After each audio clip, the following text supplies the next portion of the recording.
इस गांव में स्पष्ट रूप से कोई पुरुष नहीं, लेकिन वे यहाँ लगभग 1000 वर्षों से बढ़ रहे हैं, क्योंकि इस गांव की आबादी बढ़ाने के लिए हर साल 6 अच्छी दिखने वाली युवा लड़कियों का चयन किया जाता है, जो मजबूत पुरुषों को रिझाने के लिए निकलती हैं और फिर गर्भवती होने के बाद गांव में वापस आती है। यदि गर्भावस्था के 10 महीने बाद बच्चा लड़की है तो वह अगली रानी बन जाएगी और अपने बाकी जीवन में धन और वैभव का आनंद उठाए। लेकिन अगर वह लड़का होता तो उसे न केवल नदी में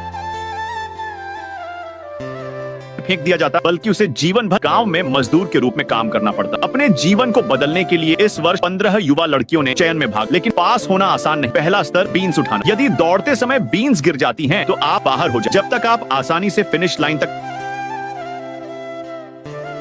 पहुंच जाते हैं और बीन्स नहीं गिरती हैं तो आप अगले स्तर में प्रवेश कर सकते हैं। दूसरा स्तर सीढ़ी पर चढ़ना है और परिणाम स्वरूप गिरती हुई फलियों के कारण कई लोग बाहर हो जाते हैं। तीसरे स्तर में अपने पैरों के बीच सेम को पकड़कर रस्सी कूदना होता है। हालांकि रस्सी कूदना आसान लगता है, पहले 2 स्तरों के शारीरिक परिश्रम के बाद सभी लड़कियां लगभग रस्सी नहीं कूद पाती। जैसे जैसे प्रतियोगिता आगे बढ़ी, अंत में केवल 7 लड़कियां ही सफल हुई। लेकिन लड़कियों के लिए परीक्षा अभी खत्म नहीं हुई। अंतिम चरण शारीरिक परीक्षण। जिस किसी के पैर पर तिल होगा उसे बाहर कर दिया जाए। लड़की चाहती थी कि परीक्षक लचीला, लेकिन केवल महिलाओं से बनी इस जनजाति के लिए गांव के लिए संतान पैदा करने की आवश्यकताएं बहुत सा। व्यवस्थित चयन की एक श्रृंखला के बाद केवल 6 लड़कियां ही अंततः मूल्यांकन में उत्तीर्ण। हालांकि यदि वे मूल्यांकन में उत्तीर्ण भी हो जाती तो भी वे तुरंत नहीं जा सकती। उन्हें अभी भी 1 सप्ताह तक चलने वाले सैद्धांतिक अध्ययन से गुजरना। यह पता चलता है कि उनके कबीले में पुरुषों को राक्षस कहा जाता है और राक्षस केवल उनके साथ नहीं करने। उन्हें सीखना होगा कि राक्षसों को कैसे लुभाया जाए और फिर सफलतापूर्वक गर्भवती होने के बाद जितनी जल्दी हो सके गांव में वापस लौटना। रानी द्वारा अंतिम रूप से संगठित होने के बाद 6 लड़कियां कोहरे के बीच से गांव से बाहर चली, लेकिन जैसे ही वे पहाड़ से नीचे उतरी उनका सामना सड़क पर सो रहे एक राक्षस से। लड़कियां पहले तो इस बात से खुश हुई, लेकिन जब भिखारी ने मुड़कर देखा तो अचानक उन्हें एक दुर्गंध का एहसास हुआ। लड़कियां इतनी डर गई कि वे जल्दी से भाग। राक्षस वाकई डरावना था। सौभाग्य से लड़कियां जल्द ही शहर पहुंच गईं। उन्होंने पाया कि शहर राक्षसों से भरा हुआ। कुछ लोग मछलियां मार रहे थे या मुर्गियां भून रहे। इसने उन 2 लड़कियों को तुरंत डरा दिया, जिन्होंने भरी इस जगह को जल्द से जल्द छोड़ने के लिए रात में उन्होंने प्रतिवाद का अध्ययन करना शुरू कर। अगली सुबह जल्दी उन्होंने शांत रूप से कपड़े पहन और अपने लक्ष्य की तलाश करने के लिए बाहर चले। एक के बाद एक यह उम्मीद के मुताबिक जियो एआई की उपस्थिति से गहराई से चले। उसे एहसास हुआ कि उसका सबसे अच्छा दोस्त गायब था, इसलिए उसने जल्दी में जगह छोड़। लेकिन उसे पता नहीं था कि उसका सबसे अच्छा दोस्त पहले से ही जंगल में एक सुंदर लड़के से मिला था। ऊपर सफलतापूर्वक गर्भवती होने के उसे याद करने लगे कि उसने जनजाति में क्या सीखा था और लड़के पर अपनी क्षमता का इस्तेमाल। घर छोड़ने से पहले उसकी दवा लेने, यह जानने के बाद कि उसका सबसे अच्छा दोस्त लड़के का इंतजार कर रहा। जियो एआई ने तुरंत उसे खींच लिया और कहा कि लड़का वापस नहीं आएगा और फिर अपने सबसे अच्छे दोस्त को होटल में वापस। हालांकि जब वे वापस आ गए तो उसके सबसे अच्छे दोस्त ने दीवार पर बनाया था। हालांकि यह केवल उनका पहला दिन था। गर्भवती होना इतना आसान कैसे हो सकता है, जैसा कि वह प्रयोग के बाद गर्भवती नहीं। इस समय क्या वह जानता है कि लड़की उसके साथ एक बच्चा पैदा करना चाहती थी? जब तक कि उसने गांव के लिए एक लड़की को सफलतापूर्वक जन्म दिया, तब तक वह एक लड़की को जन्म दे रहा। चारों ओर और छोड़ दी। लड़की इस समय बहुत डर गई। वह सफलतापूर्वक गर्भवती हो गई और उसी समय अन्य बहनों ने भी अपने कार्य पूरे, चाहे वे खुश हो या दुखी, सब उनके पेट में पल रहे बच्चे पर निर्भर था। लेकिन उन्हें नहीं पता था कि यह सब बेतुका पर वास्तव में रानी द्वारा रची गई एक साजिश। और कहानी के अंत में उन्होंने रानी के शासन को पूरी तरह से उखाड़ फेंका और तब से सामान्य लोगों की तरह जीवन व्यतीत